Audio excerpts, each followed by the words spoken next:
ইরফানের কথা শুনে প্রেরণার চোয়াল শক্ত হয়। থমথমে মুখে বলে, জীবনেও মাপ করব না, তাই আশা বাদ দিন। কথাটা বলেই বসা থেকে উঠে যায় প্রেরণা। ইরফান দাঁড়িয়ে পড়ে। প্রেরণাকে যেতে না দিয়ে হাত ধরে টান দেয়। প্রেরণা পা থমকে যায়। আচমকা হাতে টান পড়ায়, পড়ে যেতে নাই। ইরফান শক্ত হাতে প্রেরণার কাঁধ জড়িয়ে ধরে সোজা করে দাঁড় করায়। ইরফানের থেকে ছোটার জন্য নড়াচড়া করতে লাগলো।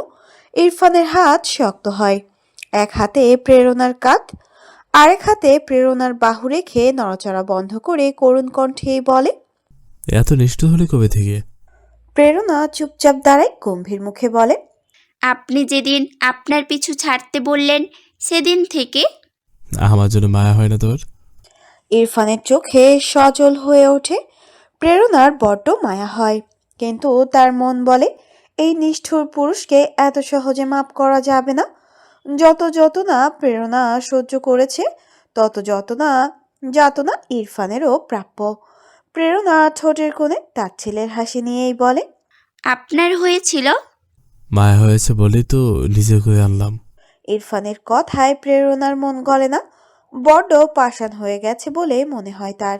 ইরফান প্রেরণাকে দু হাতের বুকের মাঝে জড়িয়ে নেয়। প্রেরণা চোখ বেয়ে পড়া উষ্ণ জল ইরফানের কাঁধে পড়ে। প্রেরণা শান্ত স্বরেই বলে, আপনি স্বার্থপর ইরফান ভাই, প্রচণ্ড স্বার্থপর। প্রেরণার কথায় ইরফান হাসে, কিন্তু শব্দ করে না। কানের কাছে মুখ নিয়ে বলে, নিজের ভালোর জন্য মাঝে মাঝে স্বার্থপর হলে ক্ষতি নেই। প্রেরণা কোনো উত্তর দেয় না। ইরফানকে জড়িয়েও ধরে না, আবার ছাড়ারও চেষ্টা করে না। ইরফান কিছু না বলে অনেকক্ষণ এভাবেই থাকে। বেশ কিছুক্ষণ পর প্রেরণা বলে, আমার আফসোস হয় ইরফান ভাই। প্রেরণার মুখে এমন কথা শুনে ইরফানের হাত আলগা হয়। দু কাঁধে হাত রেখে মুখটা মুখের কাছাকাছি এনে জিজ্ঞাসা করে, কিসের আফসোস? আপনাকে ভালোবাসা, আপনাকে চাওয়ার সবচেয়ে ভুল ছিল ইরফান ভাই। মস্ত বড় ভুল করে ফেলেছি। প্রেরণার চোখের জল শুকিয়ে গেছে, কাজল চোখে লেপটে গেছে, চোখটা কালো দেখাচ্ছে বড্ড।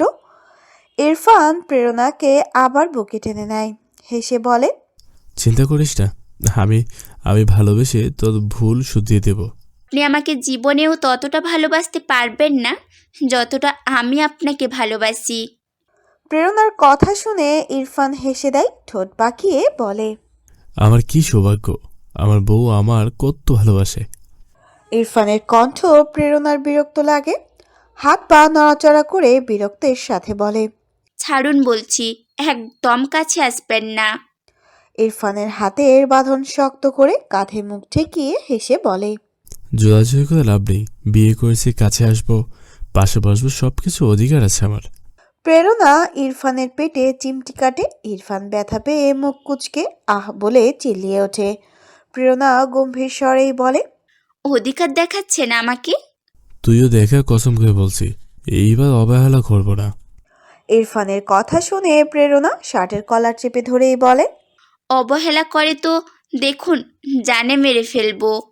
ইরফান হেসে ওঠে। প্রেরণার হাত শার্ট থেকে ছাড়িয়ে এনে আলতো করে ঠোঁট ছুঁয়ে বলে, এবার আর সাহস হচ্ছে না ম্যাডাম, আগে অনেক ভুল করে ফেলেছি, এখন শুধরানোর পালা। প্রেরণা ইরফানের কথা শুনে শক্ত হাতে ইরফানকে জড়িয়ে ধরে, যেন ছেড়ে দিলেই হাওয়ায় মিলিয়ে যাবে। দেখতে দেখতে মাস পেরিয়ে গেল। ইলহানের ছুটি শেষের দিকে। ইউসা বহুদিন ধরে বাপের বাড়ি আসে না। জাইদের ছুটি ছিল, তাই আজকে চলে এসেছে। শেখ বাড়ির রান্নাঘরে আজ এক প্রকার যুদ্ধ চলছে বলা যায়। বিয়ের পর নিয়মকানুন বাদে মেয়ের জামাই বাড়িতে আসবে। একের পর এক রান্না শেষ করেছে প্রভার মামিরা। ছোটদের ধারের কাছেও ঘেঁষতে দেয়নি। জাইদ আর ইউসা বাড়িতে ঢুকতেই বসার ঘরে গোল মিটিং বসে গেছে। ছোট্ট মাহি নতুন মানুষ পেয়ে কোলে গিয়ে বসে পড়ে। প্রেরণা মাহিকে চোখ রাঙিয়ে বলে, এই মেয়ে, সমস্যা কি তোর? এতদিন আমার জামাইয়ের কোলে ঘুরে হয়নি, এখন আমার বোন জামাইকে দখল করে নিলি? ছোট্ট মাহি কি বুঝলো কে জানে, জাইদের গলা জড়িয়ে ধরে ছোট ছোট স্বরে বলল, আমার ভাইয়া। মাহির কাণ্ড দেখে ইউসা হেসে দেয়। জাইদের হাতে শরবতের গ্লাস তুলে দিয়ে প্রেরণার দিকে তাকিয়ে ব্যঙ্গ করেই বলে, আমার ভাইয়ের কোলটা তো তুই দখল করে নিলি, তাই মাহি আমার বরের কোলে চড়ে বসলো। প্রেরণা নিজের কথার জালে নিজেই ফেঁসে গেল। ইউষার এভাবে বলা কথায় লজ্জা পায় সে। ইরফান পাশে বসা ছিল, খুব মৃদু স্বরে বলে, বেশি বকলে যা হয় আর কি। আর কারো কানে ইরফানের কথা না গেলেও প্রেরণার কানে বেশ ভালো মতোই যায়। এরপর আর একটা কথাও সে বলেনি। সবাই বেশ কিছুক্ষণ গল্প করেছিল। এই গল্পের মধ্যেই মেহেরিন সবার নজর কেড়ে নিয়ে বলে, তোমরা কি একটা জিনিস খেয়াল করেছো? সবাই মেহেরিনের কথা শুনে মেহেরিনের দিকে তাকালো। ইলহান চোখ শুরু করে চেয়ে গম্ভীর কণ্ঠে বলে, তোরে আবার কোন জিনে আসর করলো যে খেয়াল করা লাগবে? মেহেরিনের কথা কাটার জন্য বিরক্ত হলো ইলহানের ওপর, বিরক্ত হলো মেহেরিন। রাগী চোখে চেয়ে বলল, তুমি কথার মাঝে ব্যাগরা দেওয়া বন্ধ করবে ভাইয়া। ইলহান মেহেরিনকে কিচ্ছু বলতে যাবে তার আগেই প্রভা ইলহানের মুখ চেপে ধরে। ইলহানকে চুপ থাকতে দেখে মেহেরিন সবাইকে উদ্দেশ্য করে বলে, দেখো, ইলহান ভাইয়া আর প্রভা আপুর বিয়ে হয়েছিল 3 দিনের ঝগড়ার পরে। ইউষার বিয়ে হয়েছিল 7 দিনে, আর প্রেরণার বিয়ে তো একদিনেই হয়েছে। ইলহান প্রভার হাত মুখ থেকে সরিয়ে মেহেরিনের কথা আটকাতে বলে, তোর বিয়ে 1 ঘন্টা দিয়ে দিই, আমার কাছে পাত্র আছে, টাকলা কিন্তু সুন্দর, তোর সাথে খুব মানাবে। শেষ কথাটা গলা টেনে বলে ইলহান। মেহেরিনের রাগ আকাশ ছোঁয়া হয়ে যায় ইরফানের কথা শুনে। সোফায় থাকা কুশন মুখে ছুঁড়ে বলে, তোমার সাথে বিয়ে করিয়ে দাও, তোমার জন্য সেটা হবে। ইলহান মেহেরিনকে রাগানোর জন্য বিলাপ করে বলে, মাথা খারাপ নাকি? শেষ বয়সে ব্যাটা বিয়ে করবো? নওজুবিল্লাহ, আস্তাগফিরুল্লাহ। ইলহানের কথা শুনে মেহেরিন রেগে গিয়ে মাকে চিৎকার করে ডাকতে শুরু করে, কিন্তু কেউ আসে না। প্রভা গিয়ে মেহেরিনের মাথার কাছে দাঁড়িয়ে তাকে শান্ত হতে বলে। মেহেরিন কাঁদো কাঁদো স্বরে বলে, তোমার নামে আমি মানহামলির কেস দেব। আমি তোদের নামে পুরুষ নির্যাতনের মামলা দেব। ইলহানের কথা শুনে সবার চোখ ছানা বড়া হয়ে যায়। কথার মানে কেউ ধরতে পারেনি। ইউষা ইলহানকে তেজি স্বরে জিজ্ঞাসা করে, আমরা তোমায় কবে নির্যাতন করলাম? করিস না আবার, তোর ঘাড়ের উপরেরটা তো রাতে নামে জ্বালিয়ে মারে। আর চোখে প্রভার দিকে তাকিয়ে কথাটা বলে ইলহান। প্রভার মুখ থমথমে হয়ে যায়। কথাটা বেশ খারাপ লেগেছে তার কাছে। শান্ত স্বরে ইলহানকে জিজ্ঞাসা করে, আমি তোমায় নির্যাতন করি? কথাটা বলে দাঁড়ায় না প্রভা, দ্রুত পায়ে সিঁড়ি বেয়ে নিজের ঘরে চলে যায়। ইলহান প্রভার দিকে না তাকিয়ে সোফায় মাথা হেলিয়ে দিয়ে নিজ মনে বলে, এর জন্য কোনো দার্শনিক যেন বলেছিল, ঘটে বুদ্ধি নেই এমন মেয়ে লোক বিয়ে করতে নেই। কারো কানে স্পষ্ট কথাটা না পৌঁছালেও ইরফান আর প্রেরণার পাশে বসার জন্য শুনতে পায়। প্রেরণা বেশ কৌতূহল নিয়ে জিজ্ঞাসা করে, কোন দার্শনিক বলেছে ইলহান ভাই? তোর জামাই। প্রেরণা ইলহানের কথা শুনে ইরফানের দিকে তাকায়। ইরফান কাঁধ ঝাঁকায়, যার মানে সে বলেনি। ইলহান আর দেরি না করে বউয়ের রাগ ভাঙাতে ছুটে যায়। সাথে করে রান্নাঘর থেকে 2 কাপ কফি বানিয়ে নিয়ে যায়। নিজের মাকে বলে, গোধূলির শেষ বেলা, দিনটা আজ বেশ সুন্দর। আকাশে মেঘের কোনো অস্তিত্ব নেই। রক্তিম লাল রক্তিম বর্ণ ধারণ করেছে। পুরো আকাশটা যেন প্রভার সাথে শোক পালন করতে ব্যস্ত। ব্যালকনিতে বসে আকাশ দেখছিল প্রভা। এমন সময় ইলহান হাতে 1 কাপ কফি নিয়ে ঘরে প্রবেশ করে। বিছানায় না পেয়ে ব্যালকনিতে যায় ইলহান। প্রভা শেষ মাথায় দাঁড়িয়ে আছে। ইলহান প্রভার কাছে গিয়ে সামনে কফির মগটা ধরেই বলে, আমি জানি তোর মাথা গরম আছে, তাই কফিটা খেয়ে নে। প্রভা ইলহানের হাত থেকে কফির কাপটা নিয়ে এক চুমুক খেয়ে ইলহানের দিকে তাকিয়ে বলে, আমি আপনাকে জ্বালাই বলেই আপনি কাল চলে যাচ্ছেন, তাই না? তোর এমন জানানো সহ্য করতে আমার কোনো সমস্যা নেই রে অনু, তুই চাইলে এবার তোকে সাথে নিয়ে যাই। ইলহানের কথা শুনে প্রভা চমকায়। সজল চোখে চেয়ে জিজ্ঞাসা করে, কি করে নেবেন? থাকার জায়গা আছে, চাইলে যেতে পারিস। প্রভা মুহূর্তের জন্য খুশি হলো, কিন্তু মনটা আবারও হু হু করে উঠল। হাতে থাকা কফিটা গ্রিলের ওপর রেখে বলল, আমি যাব না, একা থাকলে আমার দম বন্ধ হয়ে যাবে। ইলহানের প্রভার উত্তর জানা ছিল, তাই তার ভাবভঙ্গির কোনো পরিবর্তন হয় না। গ্রিলের উপরে থাকা কফির মগটা তুলে নেয় নিজ হাতে। এক চুমুক দিতেই প্রভা বিস্ময় নিয়েই বলে, আপনি আমার খাওয়াটা খাচ্ছেন কেন? ইলহান কফির মগটা রেখে প্রভাকে এক হাতে টেনে নিজের কাছে এনে বলে, ভালো তো আর বাসিস না, তাই খাওয়া কফিটা খেয়েই দেখি ভালোবাসা জন্মায় কিনা। ইলহান কফির মগটা রেখে প্রভাকে এক হাতে টেনে নিজের কাছে এনে বলে। প্রভা বা হাতে ইলহানের কোমর আগলে ধরে, বুকের ডান পাশে আলতোভাবে মাথা রেখে ধীর স্বরেই বলে, কথায় আছে না, পুরুষ মানুষকে কলিজা চিড়ে রান্না করে দিলেও বলবে লবণ কম হয়েছে, রান্না ভালো হয়নি। তুমি হচ্ছে ওই ধাঁচের মানুষ। ভালোবাসা তো আর চোখে দেখো নাই, তাই বলো ভালোবাসি না। প্রভার কথা শুনে ইলহান হাসে। প্রভার মাথার চুলে হাত বুলিয়ে বলে। খুব কথা শিখেছিস। প্রভার ঠোঁটে দুষ্টু হাসি খেলে যায়। ঠোঁটে ঠোঁট চেপে হাসে লাজুক কণ্ঠে বলে। বউকার দেখতে হবে না। ইলহান উত্তরটা জানে, কথা আর বলে না। নীরবতা বজায় রেখে প্রভার মাথায় হাত বোলায়। প্রভা বেশ কিছুক্ষণ পর শান্ত গলায় জিজ্ঞাসা করে। এবার কবে ফিরবে? বেশি দেরি করবে না কিন্তু। প্রভার কথায় ইলহান বুঝে যায় বউ তার যাওয়ার আগেই আসার অপেক্ষা করছে। একথা ভেবেই ইলহানের মন খুশিতে নেচে ওঠে। শান্ত কণ্ঠে বলে। নেটওয়ার্ক আছে, কল দিবি, সমস্যা হবে না। ইলহানের জবাবে প্রভা খুশি হয়, কিন্তু তবুও চলে যাবে বলে মনটা বিষাদপূর্ণ হয়ে আছে। প্রভার মন শীতল করতে ইলহান বলে। অনু, তোকে বড্ড মিস করব। আমি তো এখন থেকেই শুরু করে দিয়েছি করা। প্রভা বুকের ওপর থেকে মাথা তুলে ঠোঁট ভেঙে কান্নার স্বরে কথাটা বলতেই ইলহান সশব্দে হেসে বলে। পাগল। প্রভা ভেঙচি কাটে ইলহানের থেকে আধা দূরত্ব বাড়িয়ে বলে। তোমারই তো বউ, পাগল না হয়ে উপায় আছে? ইলহান হাসে। প্রভা কফির মগটা হাতে নিয়ে দেখে ঠান্ডা হয়ে গেছে। প্রভা দরজার দিকে পা বাড়িয়ে বলে। কফি ঠান্ডা হয়ে গেল তো, আমি গরম করে নিয়ে আসি। ইলহান প্রভার হাত ধরে ফেলে। প্রভা পেছন ফিরতেই বলে। এসব কফিতে আমার পোষাবে না। ইলহানের কথার মানে প্রভা বেশ বুঝে যায়। ভ্রু নাচিয়ে জিজ্ঞাসা করে। কি চাই তোমার? তোর ভালোবাসা।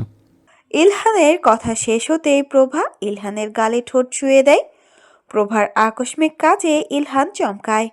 হাত দিয়ে প্রভাকে ছুতে যাবে তার আগেই প্রভা ঘরের দিকে দৌড় দেয়। ব্যালকনি পেরিয়ে ঘরে যেতেই ঠোঁটের কোণে এক চিলতে হাসি নিয়ে বলে। এর থেকে বেশি আর আমি পারবো না। Good bye. নিজের হাত নাড়িয়ে বাই বলে প্রভা নিচে চলে আসে। ইলহান আর বাইরে যায় না। ঘরে গিয়ে নিজের ফোনটা হাতে নিয়ে একটা নম্বরে কল করে। খানিকক্ষণ কথা বলে নিচে চলে যায়। সেদিন রাত 3টা বাজে সকলে ঘুমিয়েছে। প্রভার ঘুম ভাঙে সকাল 9টায়। ইলহান ঘুম থেকে উঠেই প্রভাকে তার ব্যাগ গুছিয়ে দিতে বলে। প্রিয় একজন চলে যাবে, এই অনুভূতি প্রভার বুকের ভেতর হঠাৎ একটা শূন্যতা তৈরি করে। চারপাশে সবকিছু ঠিকঠাক থাকলেও মনে হয় কিছু একটা গায়েব হয়ে যাচ্ছে। প্রতিটা কথা, প্রতিটা স্মৃতি নতুন করে মনে পড়ে যাচ্ছে। প্রভার হাসি চাপা পড়ে দীর্ঘশ্বাসে। মন চায় সময়টা আটকে দিতে, কিন্তু সময় কি আটকে রাখা যায়? বিকেলে ইলহান পতেঙ্গার উদ্দেশ্যে রওনা দেয়। বিকেল 5টায় শাহ আমানত বিমানবন্দরে পৌঁছায়। রাস্তায় প্রচণ্ড ট্রাফিক থাকায় নৌবাহিনীর ঘাঁটি নেভাল বেস ক্যাম্পে পৌঁছাতে সন্ধ্যা হয়ে যায়। হেডকোয়ার্টারে গিয়ে নিজের জুনিয়র অফিসারের থেকে জাহাজের ব্যাপারে বেশ কিছু তথ্য নিয়ে নেয়। আজকে রাত 11টার দিকে জাহাজ ছাড়া হবে। ইলহান নিজের জুনিয়র ছেলেটাকে জিজ্ঞাসা করে। আরহান কোথায়? নিজের কেবিনে আছে, কালকে রাতে এসেছে, খুব ক্লান্ত দেখাচ্ছিল। ইলহান ছেলেটির কথা শুনে মাথা দুলায়, তারপর চলে যায় লেফটেন্যান্ট কমান্ডারের রুমের দিকে। দরজায় নক করতেই ভেতরে প্রবেশের অনুমতি পেয়ে যায় ইলহান। লেফটেন্যান্ট কমান্ডার ডেস্কে নিজের চেয়ারে বসেছিল। তার বিপরীত পাশে ছিল মোরসালিন চৌধুরী। ইলহানকে দেখে কমান্ডার সৈকত আহমদুল্লাহ হেসেই বলেন। ইলহান যে, তোমার কথাই হচ্ছিল। ইলহানকে নিয়ে আলোচনা হচ্ছিল শুনে ইলহান অবাক হয়। মোরসালিন সাহেব ইলহানকে একবার পরখ করে দেখলেন। পরনে সিভিল ড্রেস, আকাশি রঙের শার্ট আর জিন্স। মোরসালিন চৌধুরী পাশের চেয়ারে বসে কৌতূহল নিয়ে জিজ্ঞাসা করে। আমায় নিয়ে আলোচনা করার বিষয়বস্তুটা কি শুনি? যতদূর মনে পড়ে স্যারের মেয়েকে বেশ সুখে রেখেছি, অভিযোগ করার কোনো চান্স নেই। ইলহানের কথা শুনে সৈকত সাহেব শব্দ করে হেসে বলে। তোমার বিরুদ্ধে অভিযোগ করবে এমন মানুষ খুঁজে পাওয়া মুশকিল ইলহান। ইলহান হাসে না, শান্ত স্বরেই বলে, এই দুনিয়ায় কোনো কিছু অসম্ভব নয় স্যার। আমার পাশে তার জলজান্ত প্রমাণ বসে আছে। শেষ কথাটা মুরসালিন চৌধুরীর দিকে তাকিয়ে বলে ইলহান। সৈকত সাহেব নিজের বন্ধুর দিকে তাকায়, খুব গম্ভীরভাবে বসে আছে। ইলহান আবার বলতে শুরু করে, তো আমার শ্বশুরমশাই এখানে কি করছে? এটা বলবেন না যে আমার সাথে ইউরোপ সফরে যাবে?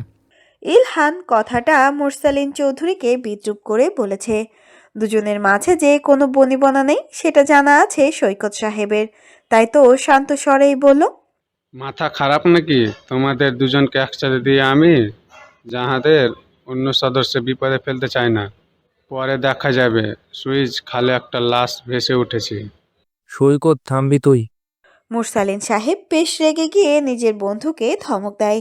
সৈকত সাহেব হাসি থামিয়েই বলে, যেটা বলছিলাম আর কি, তোমার প্রমোশন করা হয়েছে জানো তো নিশ্চয়ই? ইলহান কমান্ডার সাহেবের দিকে তাকিয়ে শান্ত স্বরে মাথা উঁচু করে বলল, ক্যান্সেল করে দিয়েছে। ওইটা আরহানের প্রাপ্য, আমার না। আমরা কারো হক মেরে খাই না। মুরসালিন সাহেব ইলহানের কথা শুনে বিরক্ত হলেন, রাগী কণ্ঠেই বলল, কাজের অ্যাডভান্স নাও, তোমার কেউ ফিরিয়ে দিচ্ছে না। ইলহান নিজের শ্বশুরের দিকে তাকিয়ে একবার পরখ করে নেয়। পরনে নেভির সাদা পোশাক, চোখ সরিয়ে নিয়ে বলে, আমি বেশ ভালো আছি, ভালো বেতন পাচ্ছি, প্রমোশনের দরকার নেই। আপনি শুধু আপনার ইমেলটা ওকে দিয়ে দিন কমান্ডার। কথাটা বলেই কেবিন ছেড়ে চলে যায় ইলহান। সৈকত সাহেব হেসে মুরসালিনকে বলে, বেশ ভালো জামাই পেয়েছিস। ইহানের বিয়ে না হলে আমি নিজের মেয়ের জামাই করে নিতাম। নিজের বন্ধুর কথা শুনে সরুদৃষ্টি নিক্ষেপ করে মুরসালিনের চৌধুরী। সৈকত আহসানুল্লাহ গা ছাড়া ভাবেই বলে, সরি। কমান্ডারের অফিস ত্যাগ করার পর ইলহান চলে যায় নাবিক ব্যারাকে। চলে আসে আরহানের কেবিনে, কড়া নাড়তেই আরহান দরজা খুলে দেয়। ইলহান ভেতরে গিয়ে বিছানায় বসে। আরহান ইলহানের সামনে দাঁড়িয়ে বলে, হুট করে অফিসার ব্যারাকে না উঠে এখানে এলেন যে ক্যাপ্টেন? ইলহান নিজের পায়ের জুতো খুলতে খুলতে বলে। তোমায় কিছু দেওয়ার ছিল। ইলহানের কথা শুনে আরহান তাকে জিজ্ঞাসা করে, কি দিবে? ইলহান কিছু না বলে হেসে নিজের ব্যাগ থেকে শার্ট বের করে বলে, তোমার ফোনটা চেক করে দেখো, ইমেল চেক করো। ইলহানের কথা মতো আরহান ইলহামকে চেক করে। আরহান ইমেল চেক করে। মুহূর্তের মধ্যেই কৌতূহলপূর্ণ মুখটা হাস্যোজ্জ্বল মুখে রূপান্তর হয়। মাত্রাতিরিক্ত খুশির ফলে ইলহানকে জড়িয়ে ধরে। ইলহান বাধা দেয়। আরহান ইলহানকে ছেড়ে দিয়ে অপ্রস্তুত হয়ে বলে, সরি, আবেগ কন্ট্রোল করতে পারিনি। ইলহান হাসে, প্রত্যুত্তর করে না। আরহান শান্ত স্বরে জিজ্ঞাসা করে, আচ্ছা ক্যাপ্টেন, প্রমোশন তো আপনার হওয়ার কথা ছিল, আপনি কি আমার জন্য বারণ করছেন? ইলহান জানে আরহান খুব বুদ্ধিমান ছেলে, তাই তো ইলহানের আগেই বিষয়টি ধরে ফেলেছে। ইলহান আরহানের কাঁধে হাত রেখেই বলে, তোমার প্রাপ্য তুমি পেয়েছো, আল্লাহর কাছে শুকরিয়া আদায় করো। আমি তোমার জন্য স্যাক্রিফাইস করার কেউ না। নতুন জায়গায় যাবে, নিজেকে প্রস্তুত করো। এবারে সফরেতে শেষ সফর তোমার। কথাটি বলে থামে ইলহান, তারপর গোসল করতে যায়। ইলহান এসে নিজের উর্দি পরে নেয়, তারপর আরহানকে তৈরি হতে বলে। দুজনে একসাথে বন্দরের দিকে যায়। জাহাজের মাল লোড করা শেষ। ইলহান জাহাজের ডেকে উঠে যায়। সবকিছু ঠিকঠাক আছে কিনা দেখে জাহাজের যাত্রা শুরুর জন্য ব্রিজে পা বাড়ায়। মাঝরাত্রিরে সমুদ্রের নীল পানি চোখে দেখা যায় না, চারিদিকে নিকষ কালো হয়ে আছে। ইলহানের এবারের গন্তব্য আটলান্টিক মহাসাগর পাড়ি দিয়ে ইউরোপের যাত্রা। ইলহান মানচিত্রে নজর দেয়। দিক নির্দেশনা ঠিক করে ক্রু সদস্যদের নোঙর তোলার নির্দেশ দেওয়া হয়। জাহাজ নিজ গন্তব্য চলতে শুরু করে। রাত 12টা পর্যন্ত ইলহান ব্রিজে কাটিয়ে দেয়। এবার ইন্টারনেট সুবিধা আছে বলে নিজের কেবিনে গিয়ে প্রভাকে কল দেয় ইলহান, কিন্তু বেশ রাত হওয়ায় প্রভা ঘুমিয়ে গিয়েছে, তাই কল রিসিভ করতে পারেনি। ইলহান নিজের পোশাক পাল্টে জানালার সামনে এসে দাঁড়ায়। হুট করে সমুদ্রের চোরা স্রোত দেখে আনমনেই বলে ফেলে, আমি সেই তীরে দাঁড়ানো নাবিক, যে চাই ডুবে যেতে, তবু পায় না দিগন্তের ঠিক। ইলহান খালি গায়ে বিছানায় গা এলিয়ে দিতেই ঘুমিয়ে পড়ে। ইলহানের ঘুম ভাঙে প্রভার ফোনের শব্দে। ইলহান জানে যে প্রভা ছাড়া এই মুহূর্তে তাকে কেউ কল দিবে না, তাই চোখ বন্ধ রেখে কল রিসিভ করে কানের কাছে ফোন নিয়ে সালাম দেয়। প্রভা সালামের জবাব দিয়ে বলে, তুমি কল দিয়েছিলে রাতে, মাহিন ফোনে সাউন্ড কমিয়ে রেখেছিল তাই তুলতে পারিনি। ইলহান ঘুমের ঘোরে হুহা বললেও প্রভা শুনতে পায়নি। প্রভার আবারও জিজ্ঞাসা করে, তুমি কি রাগ করেছো? প্রভার কণ্ঠটা খুব জোরালো ছিল। কথা শুনে ঘুম হালকা হয়ে যায় ইলহানের। চোখ বন্ধ রেখেই বলে, কেমন আছিস? যেমনটা রেখে গিয়েছিলে। অভিমানের স্বরে প্রভার বলা কথাটা শুনে ইলহানের টনক নড়ে, ঘুম চোখ থেকে সরে যায়। তবুও চোখ বন্ধ রেখেই জিজ্ঞাসা করে, আমার কথা মনে পড়ছে? একদম মনে পড়ছে না। কেন মনে পড়বে? কে আপনি? আপনাকে আমি চিনি না। প্রভা আগের স্বরেই কথাটা বলে। বেশ অভিমানী মেয়েটা। ইলহান প্রভার কথায় কি জবাব দিবে বুঝতে পারে না। দুপাশেই খানিকক্ষণ নীরবতা বিরাজ করে। প্রভা নীরবতা ভেঙে বলে ওঠে, তুমি কি ঘুমোচ্ছিলে? বিরক্ত করলাম না তো তোমায়? প্রভার কথা শুনে ইলহান মাথা ঝাঁকায়, যা প্রভার সামনে দৃশ্যমান ছিল না। কিন্তু ইলহানের কণ্ঠস্বরটা কর্ণকুহর হলো। ইলহান স্বাভাবিকভাবেই বলল, যত বিরক্ত ছিল ছোটবেলায় করেই তো শেষ দিয়েছিস। এখন বিরক্ত করার কিছুই নেই, আর তোর কোনো কিছুতে আমি বিরক্ত হই না। ইলহানের কথা শুনে প্রভা খুশি হয়ে যায়। মুখের আদলে তা স্পষ্ট বোঝা যাচ্ছে। ইলহানের কথার প্রত্যুত্তর না করে প্রভা বলল, তোমায় দেখতে মন চাইছে। প্রেয়সীর আকুল আবেদন শুনে ইলহান চোখ খুলে কলটা কেটে দিয়ে পুনরায় ভিডিও কল দেয়। প্রভা কল রিসিভ করতেই একটা বালিশের সাথে ফোনটা হেলান দিয়ে রাখে। ইলহান এক নজর প্রভাকে দেখে নেয়। হলুদ রঙের একটা কামিজ পরা, চুলগুলো খোপা করা, শান্ত মুখশ্রীর মেয়েটা নিজের ঘরের সোফায় হেলান দিয়ে বসে আছে। প্রভাকে দেখে ইলহান এক পাশ ফিরে শুয়ে চোখ বন্ধ করে নেয়। ফোনটা ইলহানের থেকে বেশ দূরে রাখা, মুখের পাশাপাশি উদম বুক দেখা যাচ্ছে। প্রভাকে চুপ থাকতে দেখে ইলহান চোখ বন্ধ অবস্থায় জিজ্ঞাসা করে, কথা বলছিস না যে? ইলহানের ডাকে প্রভা সম্পিত ফিরে পায়। এর আগেও বহুবার ইলহানকে খালি গায়ে দেখলেও আজ অন্যরকম লাগছে প্রভার কাছে। তাই তো পলকহীন নিজের স্বামীর পানে চেয়েছিল। প্রভা শান্ত স্বরে বলল, তোমায় দেখছি, আমায় বিরক্ত করো না তো, দেখতে দাও। প্রভার দ্রুততার সাথে বলা কথাগুলো শুনে ইলহান হেসে দেয়। চোখ খুলে ফোনের দিকে চোখ রেখেই বলে, দেখার কি আছে, পূর্ণ হয়ে গিয়েছে তো, কদিন পর বুড়ো হয়ে যাব। তুমি বুড়ো হলে আমিও তো বুড়ি হয়ে যাব। আমার চুল পেকে যাবে, দাঁত পড়ে যাবে। প্রভা ইলহানের সাথে মজা করে কথাগুলো বলে। ইলহান প্রভাকে বিলাপ করতে করতে বলল, ইস, তোকে আর কি পছন্দ করবে না রোনু? স্কুলের মতো কেউ লাভ লেটার দিবে না। কি হবে ভেবে দেখেছিস? তোকে কেউ সুন্দর মনে করবে না। প্রভা জানে ইলহান দুষ্টুমি করে কথাগুলো বলছে, তাই গাল ফুলিয়েই বলে, তুমি মনে করলেই হবে, আরো কারো মনে করায় আমার যায় আসে না। ইলহানের ঠোঁট থেকে হাসির রেখা সরে গেল। মুখটা থমথমে করে বেশ খানিকক্ষণ প্রভার দিকে চেয়ে বলল, তুই তো আমার চোখে দেখা সেরা সুন্দরী। ইলহানের কথা শুনে প্রভা খুশি হয় কিন্তু প্রকাশ করে না। ইলহানকে রাগানোর জন্য বলে, তুমি বাবার পরে আমার দেখা শ্রেষ্ঠ পুরুষ। প্রভার কথাটা ইলহানের হজম হলো না। ফোনের অপর প্রান্ত থেকে ভ্রু কুঁচকে প্রভার ছবির দিকে তাকিয়ে জিজ্ঞাসা করলো, তোর বাপ তোকে আমার থেকে বেশি ভালোবাসে? প্রভা মৃদু হেসে মাথা দুলাই। ইলহান ফোনটা হাতে তুলে উবু হয়ে শোয়। বালিশের ওপর হাত রেখে রাতের উপর থুতনি ঠেকায়। মুরসালিন চৌধুরীকে তাচ্ছিল্য করে বলে, যেদিন বন্দরে এলাম দেখা হয়েছিল, আমাকে তো পড়লে চোখ দিয়ে গেলে খাচ্ছিল। সাথে কি আর আমি জালিম বলি? প্রভা রাগ করে না, মুখ থমথমে করে বলে, আচ্ছা তুমি ঘুমাও। কিন্তু প্রভার থমথমে মুখশ্রী দেখে ইলহান মনে করলো বেশ রেগে গেছে। প্রভা শান্ত স্বরে জিজ্ঞাসা করলো, কল কেটে দিবে? প্রভা মাথা দুলিয়ে না বোঝাই বলল, আমি দেখবো তোমায়, তুমি ঘুমাও। ফোন বন্ধ হয়ে যাবে তো। প্রভাকে রাগানোর এক ব্যর্থ প্রচেষ্টা করে ইলহান। প্রভা উত্তর করে না। ইলহান কল চালু রেখেই ঘুমিয়ে যায়। প্রায় আধা ঘন্টা এভাবেই ইলহানকে দেখল প্রভা। হুট করে এই দরজা দিয়ে মেহেরিন ঢুকে চিল্লিয়ে বলল, আপু, আম্মু খেতে ডাকছে।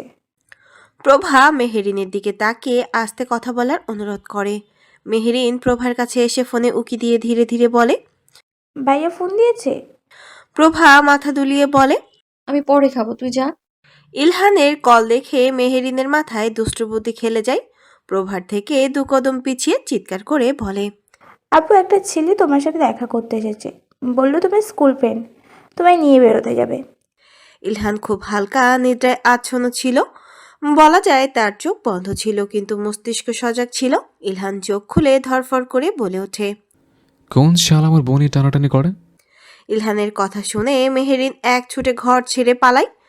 প্রভা ইলহানকে শান্ত করতে বলে, মজা করছে, কেউ আসেনি। কথাটা বলে ফোনের ক্যামেরা ঘুরিয়ে ঘর দেখায় প্রভা। ইলহান রেগে গিয়ে বলে, সব কটা বচ্চাদের দল। ইলহানের কথা শুনে প্রভা হেসে বলে, যেমন গুরু তার তেমন শিষ্য।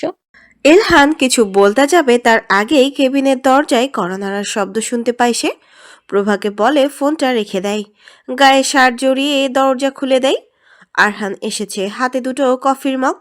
ইলহান হেসে একটা কফির মগ তুলে কিছু হয়েছে নাকি জিজ্ঞাসা করতেই আরহান হেসে বলে, একা ভালো লাগছিল না, তাই গল্প করার জন্য কফি বানিয়ে নিয়ে এলাম।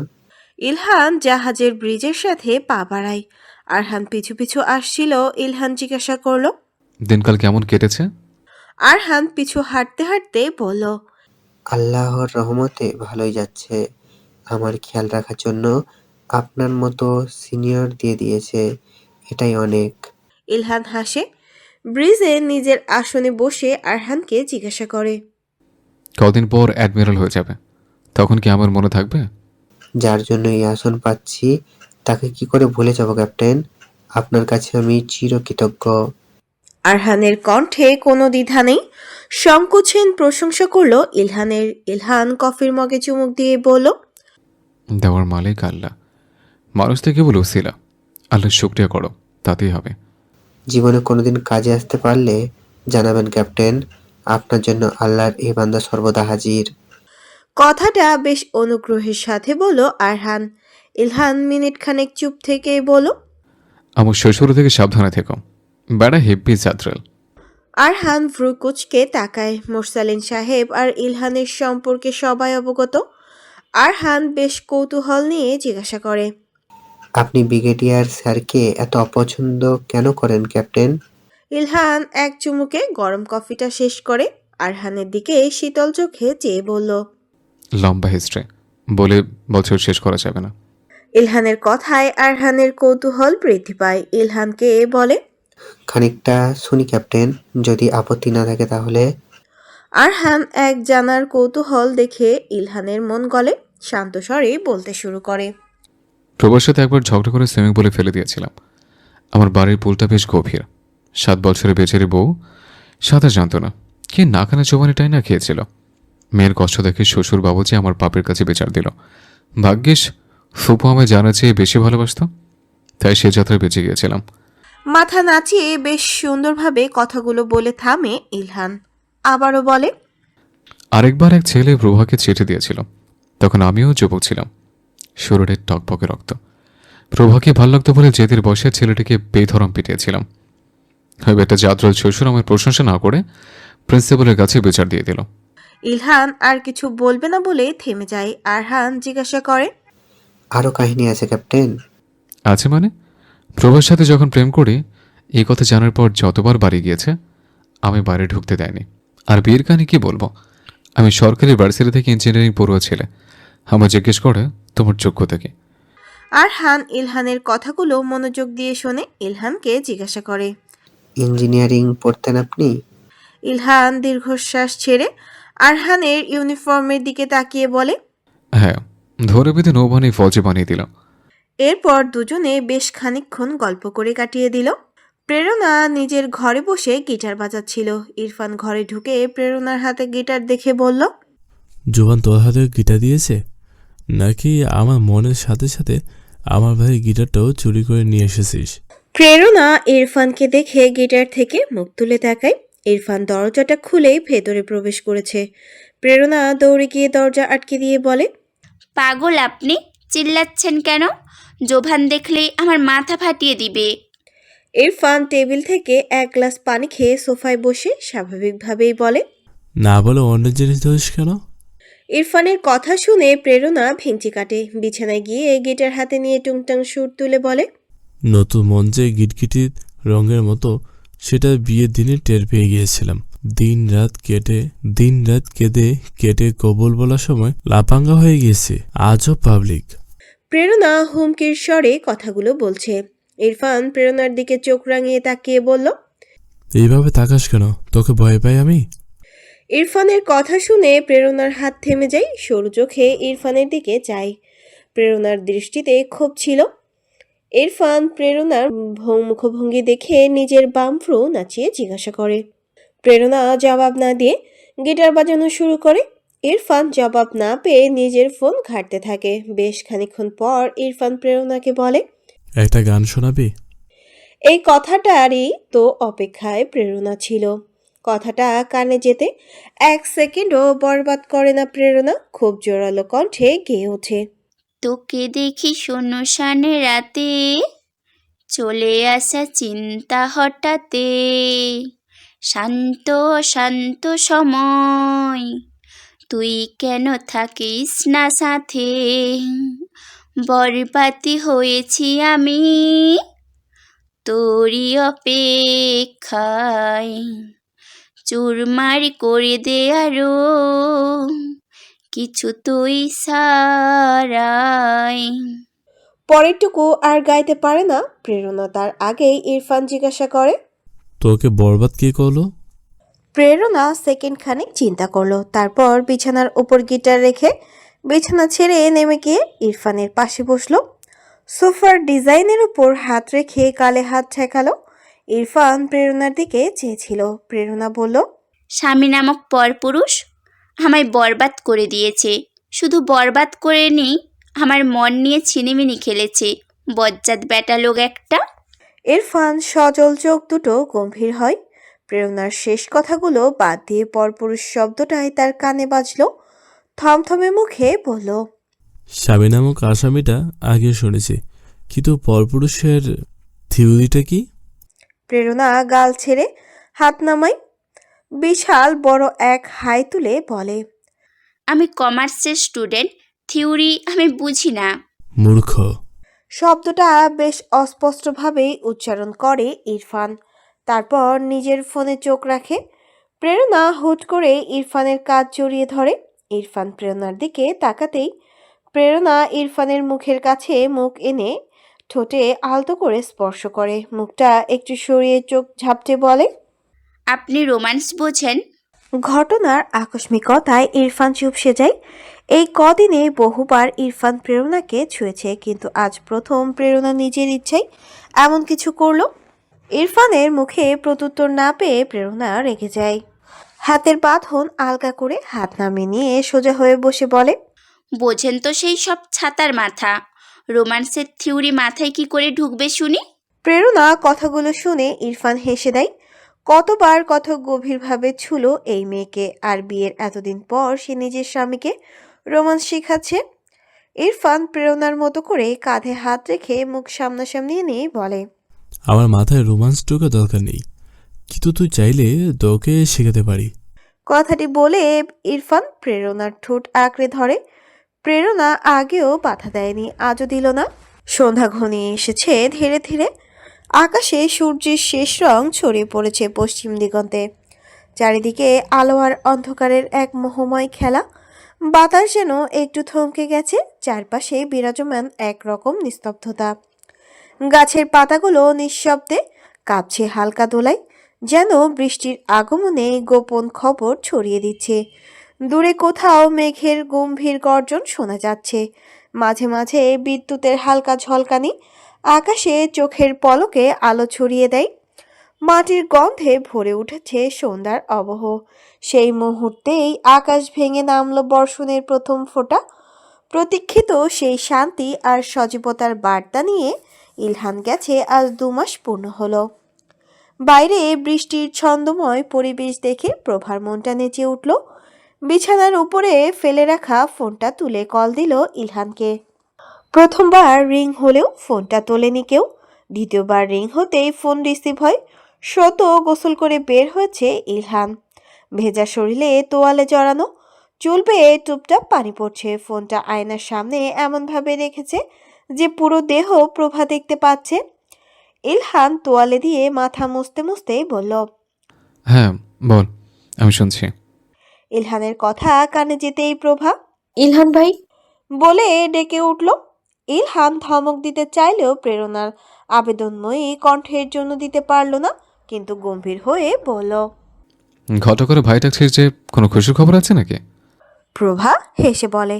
বাইরে বৃষ্টি হচ্ছে, কি মনোমুগ্ধকর পরিবেশ জানো না? ইলহান নিজের হাতে তোয়ালে রেখে দিয়ে ফোন হাতে নিয়ে বিছানায় বসে বলে। বৃষ্টি হয়েছে তাই এত খুশি তুই? প্রভা মাথা দুলিয়ে বলে। খুব ভিজতে ইচ্ছে করছে। ইলহান ভেজার কথা শুনে রেগে গেল, চুয়াল শক্ত করে ধমক সুরে বলল। ছাদের দিকে পাপড়িয়ে দেখ, এক আছাড় মেরে শুরুতে 206টি হাড় গরু গরু করে দেব। ইলহানের কথা শুনে প্রেরণা বাঁকা ঠোঁটে হেসে ওঠে। তুমি আমায় ছুতেই পারবে না? আচ্ছা, মারা তো দূরেই থাক। ইলহান আগের মতো গম্ভীর স্বরেই বলে। এসে মারব, সারা জীবন কি আর দূরে থাকবো নাকি? ইলহানের কথার প্রেক্ষিতে নেকি সুরেই প্রভা বলে। তুমি আমায় মারবে? তোমার বাচ্চা মায়ের জন্য তোমার মায়া হবে না? প্রভার কথা শুনে ইলহান থমকায়।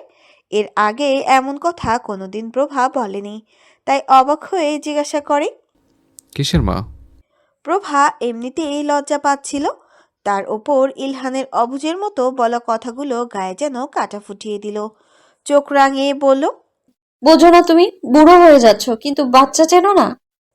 ইলহান কথার মানে বুঝলো, কিন্তু সত্যতা জানা নেই বলেই জিজ্ঞাসা করলো। তুই আমার থেকে কিছু লুকাচ্ছিস? কি লুকাবো? সব তো বলেই দিলাম, বাকিটা বুঝে নাও।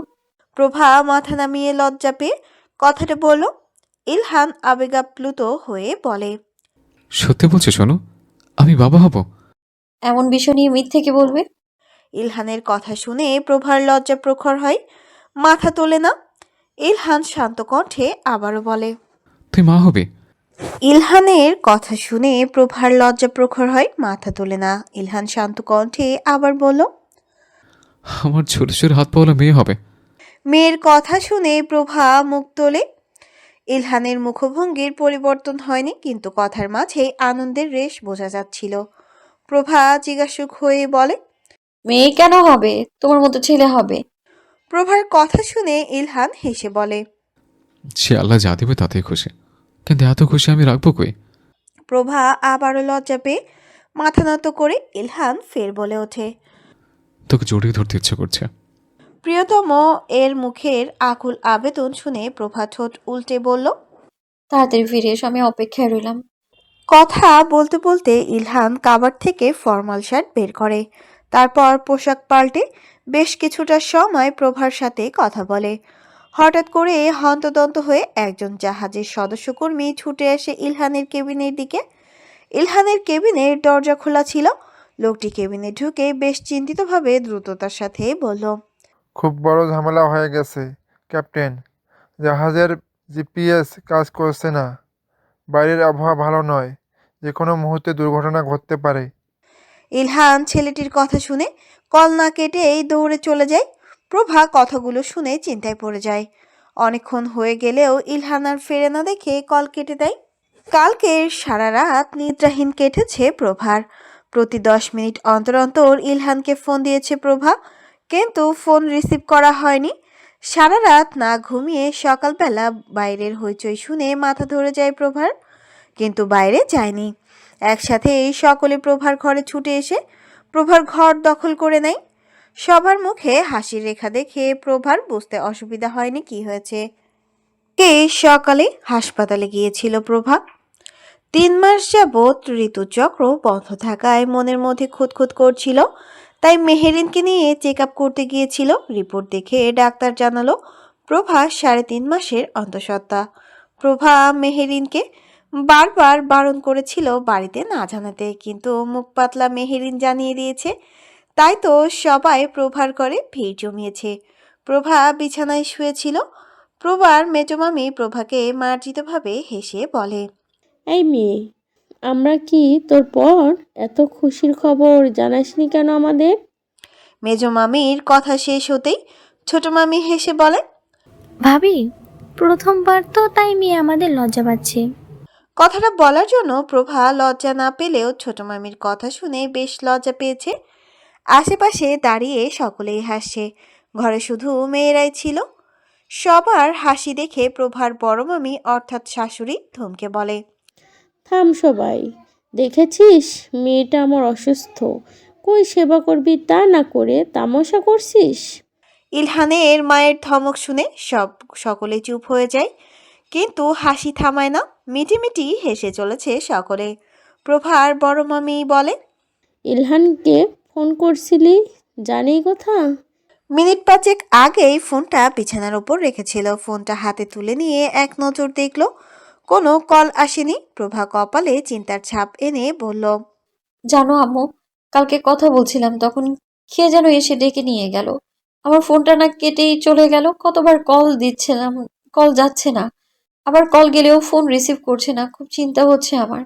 প্রভার বলা কথা শুনে উপস্থিত সকলের মুখে চিন্তার ছাপ দেখা দিল, বিশেষ করে ইলহানের মায়ের মুখে। প্রেরণা বলল, আপা, আব্বুকে কল দিয়ে জিজ্ঞেস করে দেখো। প্রেরণার কথা শুনে প্রভা মোরসালিন চৌধুরীকে কল দিল। মোরসালিন সাহেব মেয়েকে সান্ত্বনা দিল যে খবর নিয়ে জানাবে। প্রেরণা নিজের বাবার কথায় স্বস্তি পেল না। বারবার কল করে গেল, কিন্তু কল যাচ্ছে না। কালকে রাত থেকে জাহাজের সদস্যদের মধ্যে চিন্তার বিরাম চলছে না। জিপিএস কাজ করছে না। শুধুমাত্র মানচিত্র দেখে সুয়েজ খালের দিকে জাহাজের মোড় ঘোরানো বিপজ্জনক। জাহাজের ব্রিজে 5 জন কর্মকর্তা ছিল। সকলের মনে বেঁচে না ফেরার ভয় বিরাজ করছে। বন্দরে যোগাযোগ করা সম্ভব হচ্ছে না। তার উপর সমুদ্রের উত্তাল ঢেউ, আকাশ কালো মেঘে ছেয়ে আছে। কাল পর্যন্ত সব ঠিক ছিল। ইলহান জাহাজের আরেকজন ক্যাপ্টেনকে জিজ্ঞাসা করে, ক্যাপ্টেন, যে কোনো সিদ্ধান্ত আসতে হবে, দেরি করলে মারাত্মক ক্ষতির সম্মুখীন হবে। সুইস বন্দরে পৌঁছাতে কত সময় লাগবে? 2 দিন। আপনার যেটা ভালো মনে হয় করুন। লোকটির কথা শুনে দেরি করে না ইলহান সুয়েজ খালের অন্য পাশে জাহাজের গন্তব্য স্থির করে। হুট করে এমন হাওয়ায় সকলের মনে ভয় ঢুকে যায়। কালকে রাত থেকে দুপুর অবধি কোনো মতে জাহাজের দিক নির্দেশনা ঠিক রাখা গেলেও বিপত্তি বাধে দুপুরের পরে। জাহাজের প্রতিটি মানুষ ভয়ে না খেয়ে দিন পাড়ি দিয়েছে। হুট করে হালকা ঝড়ো আবহাওয়া প্রচণ্ড বেগে আসা ঘূর্ণিঝড়ের রূপ নিল। বাতাসের গতি অনেক বেশি ছিল, যা জাহাজের ব্রিজে থাকা লোকদের দৃষ্টিশক্তি কমিয়ে দেয়। ইলহান জাহাজকে দিক পরিবর্তন করতে বাধ্য হয়। 40 কিলোমিটার ঘন্টা গতির ঝড়ো হাওয়ার কারণে জাহাজের ভারসাম্য হারানোর তীব্র সম্ভাবনা দেখা যায়। সুয়েজ খালটি মূলত বালি ও কাদার মধ্যে কাটা একটি কৃত্রিম খাল। তবে খালের পাড় এবং তলদেশ শক্ত করার জন্য কিছু অংশে পাথর বসানো বা কংক্রিটের দেওয়াল তৈরি করা হয়েছে। সুয়েজ খাল খুবই সংকীর্ণ ও একমুখী সমুদ্রপথ। অতি বিশাল কন্টেইনার জাহাজটি প্রায় 400 মিটার লম্বা। এরকম বড় জাহাজ খালের মতো সংকীর্ণ পথে ঝড়ো বাতাসে চলাচলের ফলে সহজেই নিয়ন্ত্রণ হারায়, যার ফলস্বরূপ বিশাল এক কংক্রিটের পাথরে ধাক্কা লাগে জাহাজটির। জাহাজের উপস্থিত সকলেই তাদের ভারসাম্য হারিয়ে এলোমেলোভাবে পড়ে যায়। ইলহানের আব্বা আর চাচারা মহল্লার প্রতি ঘরে মিষ্টি বিতরণ করে মাত্রই বাড়ি ফিরেছেন। বসার ঘরে সকলে বসেছিল। সবাইকে চিন্তিত দেখে 3 ভাইয়ের মনে প্রশ্ন সৃষ্টি হয়। ইলহানের মেজো চাচা জিজ্ঞাসা করে, সবাই এত চুপচাপ যে, কিছু হয়েছে কি? নিজের বাবার কথা শুনে ইরফান বলে, ভাইয়া ফোনে কল যাচ্ছে না। শেষবার কথা বলার সময় কিছু হয়েছিল, প্রভাফা বলল। নুরুল সাহেব প্রভাকে কি হয়েছে জিজ্ঞাসা করায় প্রভা শেষ কথাগুলো বলল। ইলহানের আব্বা মুরসালিন চৌধুরীকে কল দেয়, কিন্তু কোনো সংবাদ পায় না। বাড়ির সকলের মনে কু ডাকছে। প্রভা নফল নামাজ পড়তে চলে যায়। চট্টগ্রাম বন্দরে নেভিগেশন অফিসে বসেছিলেন কয়েকজন কর্মকর্তা। আমেরিকার উদ্দেশ্যে যে জাহাজ পাঠানো হয়েছে তার খবর পাওয়া যাচ্ছে না বলেই মিটিং ডাকা হয়েছে। মুরসালিন সাহেব নিজে সকলকে আসতে বলেছে। অফিসে বসে থাকা একজন অফিসার জিজ্ঞাসা করল, শেষ লোকেশন কই ছিল জাহাজের? অফিসারের কথা শুনে ভেসেল ট্রাফিক কর্মকর্তা উত্তর দিল, মিশরে ছিল, সুয়েজ খালের উত্তর পশ্চিম দিকে। ট্রাফিক কর্মকর্তার কথা শুনে আরেকজন অ্যাডমিরাল জিজ্ঞাসা করল, শেষ লোকেশন লেখা গেছে কয়টা বাজে? ফেসাল ট্রাফিক কর্মকর্তা আবারও উত্তর দিল। কাল দুপুরের পর থেকে লোকেশন জানা যায়নি খুব একটা। রাতে একবার দেখা গিয়েছিল, সেটা সুয়েজ খালেই ছিল। একজন লোক হন্তদন্ত হয়ে অফিসে প্রবেশ করলো। উনি কন্ট্রোল রুমের প্রধান অফিসার। লোকটি বেশ দ্রুততার সাথেই বলল, মিশরের বন্দরে যোগাযোগ করা হয়েছে। সমুদ্রের পারিপার্শ্বিক স্থানের আবহাওয়া ভালো নয়। বন্দরের আশেপাশে কোনো কন্টেইনার জাহাজের দেখা পাওয়া যায়নি। লোকটি এক নিঃশ্বাসে কথাগুলো বলে থামে। কথাগুলো শুনে মুরসালিন সাহেব দীর্ঘশ্বাস ফেলেন। নিজের ফোনের দিকে চোখ দেয় সে। একের পর এক কল আসছে প্রভার নাম্বার থেকে, কিন্তু মুরসালিন সাহেব কল রিসিভ করার সাহস পাচ্ছে না। কি জবাব দিয়ে দেবে এই ভয়ে তার গলা শুকিয়ে আসছে। মুরসালিন সাহেব সকলকে উদ্দেশ্য করে মিটিং সম্পন্ন করার জন্য বলল, আমাদের হাতে করার কিছুই নেই। দে আর আউট অফ কন্ট্রোল। আল্লাহর উপর ভরসা রেখে মিশরের বন্দরের উপর সবটা ছেড়ে দিক। আশা করছি সবাই সুস্থ স্বাভাবিকভাবে ফিরে আসবেন। মুরসালিন চৌধুরীর কথা শুনে সবাই সবার দিকে তাকায়। নিজের মেয়ের জামাইয়ের সাথে যে তার সম্পর্ক ভালো না সবাই জানে, কিন্তু এই সময় এমন উদাসীনতা কেউ কাম্য করেনি। অ্যাডমিরাল বলে, কিন্তু স্যার, আমাদের এই বিষয়টা নিয়ে গুরুত্ব দেওয়া উচিত, না হলে মিশর বন্দরে কেউ গুরুত্ব দেবে না। আপনারা সবাই যেতে পারেন, বাকিটা আমি দেখে নেব। শান্ত স্বরে জবাব দেয় মুরসালিন চৌধুরী। কেউ আর কোনো কথা বলার সুযোগ পায় না। লেফটেন্যান্ট কমান্ডার সৈকত আমানুল্লাহ যাওয়ার আগে মুরসালিন চৌধুরীর কাঁধে হাত রেখে বলে, সব ঠিক হয়ে যাবে, আল্লাহর উপর ভরসা রাখতে হবে। কথাটি বলেই চলে যায় মুরসালিন সাহেব। কিছুক্ষণ পর কাকে যেন কল করলেন। ইলহানের খোঁজ পাওয়া যাচ্ছে না আজ দুদিন ধরে। পুরো বাড়ির কারো মনে শান্তি নেই। প্রভার এমন অবস্থায় সর্বোচ্চ বিশ্রামের প্রয়োজন, কিন্তু মেয়েটি দিনরাত নামাজ পড়ে কেঁদে যাচ্ছে। বিকেলে আসরের নামাজের পর বিছানায় বসে নিজের বাবাকে ফোন দেয় প্রভা, কিন্তু কল রিসিভ করা হয় না। প্রভা নিজের ফোনের অলপেপারের দিকে পলকহীন তাকিয়ে থাকে। ইলহান জাহাজের ফোরডেক অর্থাৎ সামনের খোলা অংশে দাঁড়িয়েছিল, নেভির সাদা পোশাকে। কি হাস্যোজ্জ্বল মুখটা! প্রভার মনে হলো প্রভাকে দেখে হাসছে, কিন্তু ইলহান তো তার কাছে নেই। কথাটা মনে পড়তেই প্রভা ঠোঁট ভেঙে কেঁদে দেয়। ছবিটার দিকে তাকিয়ে গলা টেনে টেনে বলে, ফিরে আসুন না ইলহান ভাই, একবার ফিরে আসুন। সত্যি করে বলছি, আর যেতে দেব না আমি। ইলহানের খবর নেই আজ 10 দিন। বহুবার বহুভাবে খোঁজ নেওয়ার চেষ্টা করা হয়েছে, কিন্তু জাহাজের কোনো সন্ধান মেলেনি। সুয়েজ বন্দর থেকে বিভিন্ন চেষ্টা করেও তারা ব্যর্থ। শেষে ধরে নেওয়া হয়েছে জাহাজ অতল সমুদ্রে ডুবে গিয়েছে। মুরসালিন চৌধুরী এখনো নিজের মেয়েকে এই খবর দিতে পারেনি। বাড়ির কেউ জানে না এই সম্পর্কে। প্রভা সারাদিন জায়নামাজে বসে কাটিয়ে দেয়। খাওয়া দাওয়া করে না বললেই চলে। শরীরের ওজন ঘেটে গিয়েছে কেজি 2। দিনরাত আল্লাহর কাছে ইলহানকে চেয়ে কেঁদে কেটে বুক ভাসায় মেয়েটি। মাথার ভেতরে শুধু একটা কথাই ঘুরে ফিরে আসে, তার অনাগত সন্তানটি কি বাবার ভালোবাসা ছাড়াই বাঁচবে? কথাটা মাথায় এলেই হু হু করে কেঁদে দেয় প্রভা। জোহরের নামাজের শেষে জায়নামাজে বসে তসবিহ পড়ছিল প্রভা। প্রেরণা ধীর পায়ে দরজা খুলে নিজের বোনের ঘরে প্রবেশ করলো। প্রভা দরজা খোলার শব্দ শুনে ঘাড় ঘুরিয়ে পিছু ফিরে দেখল। প্রেরণাকে দেখলেই জায়নামাজ ভাঁজ করে উঠে গেল প্রভা। সোফার উপরে জায়নামাজ আর হিজাবটা রেখে বলল, কিছু বলবি? প্রেরণা মাথা নাড়িয়ে না বলে। প্রভা আবারও জিজ্ঞাসা করে, আব্বা ফোন দেয়নি না? প্রভার গলা জড়িয়ে আসা কণ্ঠে বলা কথাটা শুনে প্রেরণার বুক মোচড় দিয়ে ওঠে। অশ্রুসিক্ত প্রভার চোখের দিকে তাকিয়ে উত্তর দেয়, আব্বা কল দিয়েছিল, কোনো খোঁজ পাওয়া যায়নি। প্রেরণার কথা শুনে প্রভার মুখ থেকে ওহ শব্দটা বেরিয়ে আসে। প্রভা মাথা ঘুরাচ্ছিল বলে বিছানায় বসে পড়ল। নিজের হাতের ফোনটা দেখে নিল, যদি কল দেয় ইলহান সেই আশায়, কিন্তু কোনো কল আসেনি। প্রভার পাশে প্রেরণা বসে শীতল কণ্ঠে বলে, আপা চিন্তা করিস না, সমুদ্রের পথ তো, তাই যোগাযোগ করতে পারছে না। প্রেরণার কথা শুনে প্রভা নিজের বোনকে জড়িয়ে ধরে কেঁদে দেয়। প্রেরণা বোনের মাথায় হাত রাখে, অন্য হাতে নিজের চোখ মুছে প্রভাকে সান্ত্বনা দিতে বলে, আপা কাঁদিস না, তুই অসুস্থ হলে বাবুর কি হবে চিন্তা কর। প্রভা কান্না থামায় না। নিজের অনাগত সন্তানের কথা মনে পড়তেই কান্নার বেগ বাড়ে। মেহেরিন প্রভা ঘরে প্রবেশ করে প্রভাকে কান্না করতে দেখে নিচু গলায় বলে, ইরফান ভাই তোমায় ডাকছে। মেহেরিনের কথা শুনে প্রভা প্রেরণাকে ছেড়ে দিল। তারপর প্রেরণাকে নিজের ঘরে যেতে বলে। প্রেরণা যেতে চাইলে প্রভা জোর করে পাঠিয়ে দেয়। প্রেরণা যাওয়ার আগেই মেহেরিনকে বসে থাকতে বলে গেল।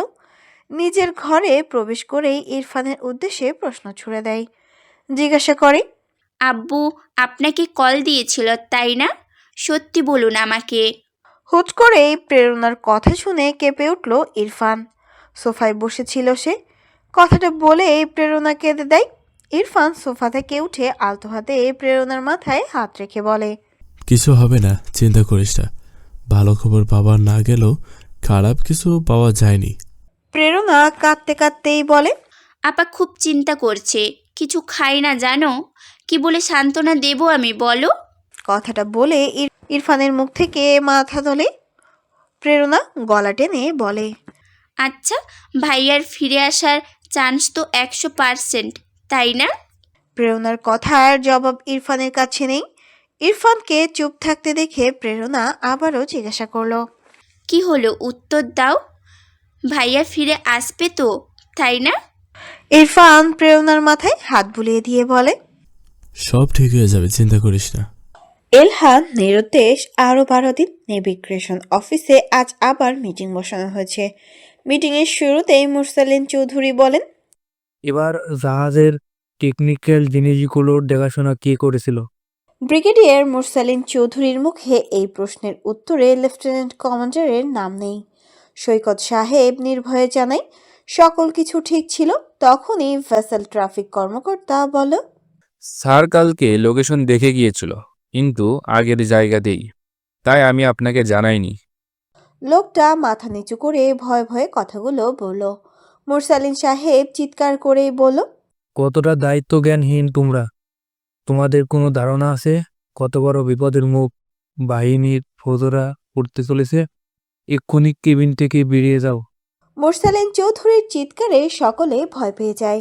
যতই হোক, কোনো একটা ভুলের জন্য এতগুলো মানুষের প্রাণ বিপন্ন হতে পারে। লোকটা কেবিন ছেড়ে বেরিয়ে যেতেই লেফটেন্যান্ট সৈকত বলল। মুরসালিন সাহেব শান্ত হয়ে অ্যাডমিরালকে বলে, কাম ডাউন, এখন মাথা গরম করলে হিতে বিপরীত হয়ে যাবে। মুরসালিন সাহেবের কথা শেষে সকলেই কাজে চলে যায়। পরদিন মিশর বন্দরে যোগাযোগ করা হয়। জানানো হয় জাহাজের সন্ধান দিলে জাহাজের সমস্ত মালপত্র তাদের দখলে দিয়ে দেওয়া হবে। বন্দরের প্রধান অফিসার সরকারি অনুমতি নিয়ে জানাবে বলেছে। শেখ বাড়ির কারো মনে শান্তি নেই। বাড়ির জওয়ান ছেলে নিখোঁজ হয়ে কোনো মানুষের মনটাই স্বাভাবিক থাকবে। তবুও সকলের সুস্থতার খেয়াল করে প্রভার মামিরা দুপুরের রান্না বসিয়েছিল। প্রভা ধীর পায়ে রান্নাঘরে হেঁটে আসে। কদিন যাবৎ মাথাটা খুব ব্যথা করে। প্রভাকে দেখেই তার শাশুড়ি জিজ্ঞাসা করে, কিরে প্রভা, কিছু লাগবে? মেহরিনকে ডেকে নিতি, একা এলি কেন? বেশ চিন্তিত হয়ে কথা বলতে দেখা যায় প্রভাকে। বলে, তোমায় কিছু বলতে এসেছিলাম আম্মু। প্রভার 3 মামি তার দিকে চেয়ে আছে। প্রভার শাশুড়ি জিজ্ঞাসা করে, কি বলবি বল? শরীর খারাপ? ডাক্তারের কাছে নিয়ে যাব? প্রভা দ্রুত মাথা নেড়েই বলে, আম্মুর কাছে যেতে মন চাইছে, তুমি অনুমতি দিলে যাব। প্রভার কথা শুনে ছোট মামি বলল, কোনো অসুবিধা হচ্ছে? আমাদের বর, আমরা সামলিয়ে নেব।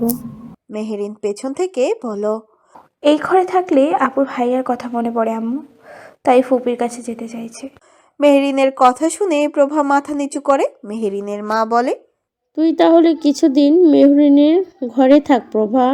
প্রভা জবাব দেয় না। প্রভার বড় মামি বলে, প্রভা বাপের বাড়ি যাবে, আর আমার ছেলে এসে ওকে বাড়ি ফিরিয়ে নিয়ে আসবে। শাশুড়ির কথা শুনে প্রভা মুখ তুলে কেঁদে দেয়। তার মামি মাথায় হাত রেখে স্বাভাবিকভাবেই বলে, এমন কতজন নিখোঁজ হয়, সবাই ফিরেও আসে, আমার ছেলেও আসবে, এটা আমার বিশ্বাস। তুই কাঁদিস না মা। প্রভা সেদিন নিজের বাপের বাড়ি চলে যায়। প্রভা যেতে চাইলে প্রভাকে সঙ্গে নেয় না। ইরফান একা গিয়ে দিয়ে আসে। মিশরে নৌবাহিনীর প্রধান কর্মকর্তারা সরকারের সাথে জাহাজ সন্ধানের আলাপ করে। দীর্ঘ আলাপচারিতার পর সিদ্ধান্ত নেওয়া হলো হেলিকপ্টার অভিযানের। এতে খরচ অনেক বেশি হবে, কিন্তু লাভের হার 3 গুণ বেশি দিবে করে দাবি করেছে বাংলাদেশ বাহিনী থেকে। যেই দিন সিদ্ধান্ত গ্রহণ করেছে সেই দিন রাত হয়ে গিয়েছিল বলে খোঁজ শুরু করতে পারেনি। পরদিন সকালে দীর্ঘ 15 দিন নিখোঁজ থাকা জাহাজের খোঁজে মিশর নৌবাহিনী 2 জন কর্মকর্তা সহ হেলিকপ্টার উড্ডয়ন করা হয়েছে। বাংলাদেশ থেকে বলা হয়েছে দক্ষিণ পূর্ব অঞ্চলে শেষবার জিপিএস লোকেশন দেখা গিয়েছে, তাই সেই তথ্য অনুযায়ী দক্ষিণ পূর্ব অঞ্চলে আগে খোঁজ করা হয়, কিন্তু জাহাজের সন্ধান পাওয়া যায়নি। বিকেলে উত্তর পূর্ব অঞ্চলে খোঁজ করা হয়। হেলিকপ্টারে থাকা নৌবাহিনী কন্ট্রোল রুমে কল করে দেশীয় ভাষায় জানায়, জাহাজের দেখা মিলছে, কিন্তু লোকজন মৃত না জীবিত জানা যায়নি। পাথরের ধাক্কা খাওয়ার ফলে জাহাজের বিশাল ক্ষয়ক্ষতি হয়েছে। জাহাজ একপাশে সমুদ্রপথে আগানো সম্ভব নয় বলে নোঙর ফেলা হয়েছে। স্ক্রু সদস্যরা টেকনিক্যাল ত্রুটি সমাধান করতে ব্যস্ত ছিল, যেটা ঠিক করতে 6 দিন সময় লেগেছে। পাথরের কারণে দক্ষিণ পূর্ব সমুদ্রের পথে আর জাহাজ এগোনো সম্ভব হয়নি। ফলস্বরূপ উত্তর পূর্ব দিকে যাত্রা শুরু করতে হয়েছে। এতে সুয়েজ বন্দরের দূরত্ব জাহাজ থেকে 10 গুণ বেড়ে গিয়েছে। যেখানে 2 দিনে সুয়েজ বন্দরে পৌঁছানোর কথা ছিল, সেখানে সময় লাগবে 20 দিন। কিন্তু মাঝপথে এসে জাহাজের আরও টেকনিক্যাল সমস্যা দেখা দেয়, যার ফলে জাহাজ বন্ধ রাখা হয়েছে কয়েক ঘন্টা। আর বন্ধ জাহাজ দেখেই সুয়েজ বন্দর থেকে হেলিকপ্টারে দেখা নৌবাহিনীর কর্মীরা এদের বেঁচে থাকার খবর দিতে পারেনি। এই জন্য মিশরের নৌবাহিনী থেকে বাংলাদেশে খবর পাঠানো হয়নি কোনো। ইলহানদের জাহাজকে সমুদ্র তীরে নিয়ে যেতে সময় লাগবে, এই জন্য বিপুল অর্থ ও সময়ের প্রয়োজন। এই সকল সিদ্ধান্ত নেওয়ার জন্য দীর্ঘ 12 দিন জাহাজের খবর নেওয়া হয়নি। আরও সময়ের প্রয়োজন ছিল তাদের, কিন্তু তাদের জাহাজের খবর নেওয়ার আগেই বন্দরের এক কর্মীর চোখে জাহাজ দৃশ্যমান হয়। সে গিয়ে কন্ট্রোল রুমে খবর জানায়। যেহেতু আগে থেকে জাহাজ আসার কোনো খবর ছিল না, তাই বন্দরে কোনো অফিসার ছিল না। কন্ট্রোল রুম থেকে নেভিগেশন অফিসে খবর পাঠানো হয়। অফিসাররা বন্দরে আসে। জাহাজ দূরে থাকায় বন্দরে পৌঁছাতে 7 ঘন্টা সময় লেগেছে। জাহাজ বন্দরে থামতেই নোঙর ফেলা হয়। ব্রিজ থেকে আগেই বেরিয়ে গিয়েছিল ইলহান। জাহাজের ডেকে দাঁড়িয়েছিল কয়েকজন সদস্য। বন্দরে অফিসারদের দেখে জাহাজের ডেক থেকে নেমে যায় সকলে। একজন অফিসারকে জাহাজের বৈধতার প্রমাণ সাপেক্ষে কিছু ডকুমেন্টস দেখায়। অফিসার ডকুমেন্টস চেক করে তারপর ইলহানের হাতে দিয়ে দেয়। ইলহানের হাতে হাত মিলিয়ে শান্ত কণ্ঠে বলে, endless thanks to God, it's good to know you all are well. আল্লাহর কাছে অশেষ শুক্রিয়া, আপনারা সকলে ঠিক আছেন। ইলহান জাহাজের সদস্যদের দিকে এক নজর দেখেই বলে, Yes, but all of us need proper treatment. All members are injured. জাহাজে চিকিৎসা ব্যবস্থা থাকলেও খুব একটা ভালো নয়। সেই জন্য সকলেই কোনো না কোনো স্থানে ব্যথা পেলেও চিকিৎসা গ্রহণ করতে পারেনি। তার উপর এই ব্যথা নিয়ে সকলে কায়িক পরিশ্রম দিতে হয়েছে। সকলকে অফিসে পূর্ণাঙ্গ চিকিৎসার জন্য পাঠানো হয়েছে। ইলহান চিকিৎসার জন্য না গিয়ে লেফটেন্যান্টের কেবিনে যায়। লেফটেন্যান্ট অফিসারটি তাকে বসতে বলে। ইলহান তাকে ইংরেজিতে জিজ্ঞাসা করে, বাংলাদেশ থেকে কোনো খবর এসেছিল কি?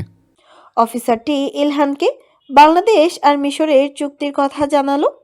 ইলহান বুঝে যায় এই চুক্তির মাস্টারমাইন্ড তার শ্বশুর। অফিসার আরও জানায় আজ রাত 2টোয় তাদের ফ্লাইট। মিনিট 10 আগেই ফ্লাইট বুক করা হয়েছে। ইলহান হেসে অফিসারকে ধন্যবাদ জানিয়ে কেবিন থেকে বেরিয়ে যায়।